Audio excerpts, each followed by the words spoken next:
కొంతమందికి చిన్న వయసులోనే బట్టతల ఎందుకు వస్తుంది? కారణాలు తెలుసుకోండి. కొందరికి చిన్న వయసులోనే బట్టతల రావటం మొదలైపోతుంది. కొంతమందికి 20 ఏళ్లలోపే వస్తుంది. దీనికి కారణం ఏంటో తెలుసుకోండి. బట్టతల ఎందుకు వస్తుంది? బట్టతల ఎందుకు వస్తుంది? అబ్బాయిలకు బట్టతల అంటేనే భయం. మగవారికే ఎక్కువగా బట్టతల వస్తుంది.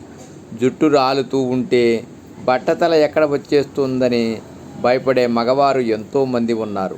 కొందరికి 50 ఏళ్ళు దాటాక బట్టతల వస్తూ ఉంటే మరికొందరికి 20 ఏళ్లకే వచ్చేస్తుంది. ఇలా చిన్న వయసులోనే బట్టతల ఎందుకు వస్తుందో తెలుసుకోండి. బట్టతల వచ్చే ముందు కనిపించే లక్షణాలు. ఒక వ్యక్తికి బట్టతల వచ్చే అవకాశం ఉంటే కనిపించే మొదటి లక్షణం తల నుండి వెంట్రుకలు ఎక్కువ మొత్తంలో రాలిపోతాయి. కొన్నిసార్లు గుత్తులుగా ప్యాచెస్ లాగా కూడా రాలిపోతాయి. అలా రాలిపోయాక అక్కడ నున్నగా చర్మం ఏర్పడుతుంది. హెయిర్ ఫోలికల్స్ కనిపించవు. ఇలా ప్యాచెస్ లాగా జుట్టు రాలిపోతే ఆ వ్యక్తికి బట్టతల వచ్చేస్తుందని అర్థం.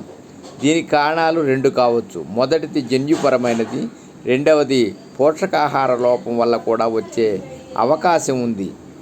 బట్టతల వచ్చే వ్యక్తుల్లో జుట్టు ఒక నిర్దిష్ట నమూనాలో రాలుతుంది.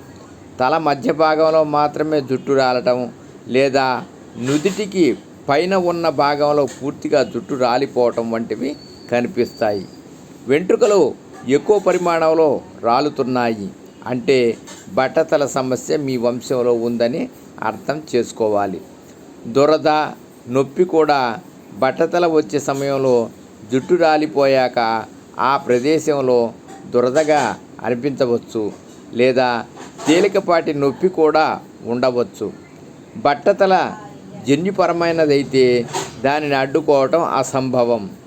అదే పోషకాహార లోపం వల్ల అయితే సరైన ఆహారాన్ని తినడం ద్వారా బట్టతలను అడ్డుకోవచ్చు. అలాగే మానసికంగా తీవ్రంగా గాయపడిన వారికి కూడా జుట్టు రాలే సమస్య అధికమవుతుంది. వారు కూడా బట్టతల బారిన పడతారు. మీ ఆహారంలో ఐరన్, ఫోలిక్ ఆమ్లం, కాల్షియం, విటమిన్లు అధికంగా ఉండే ఆహారాన్ని తినండి. వీటిలో ఏదైనా లోపం ఏర్పడినా కూడా అది జుట్టు రాలిపోయి బట్టతలకు కారణమవుతుంది. చర్మ ఇన్ఫెక్షన్లు, సోరియాసిస్, రింగ్ వార్మ్స్ వంటి చర్మ సంబంధమైన సమస్యలు కూడా జుట్టు రాలటానికి కారణమవుతాయి.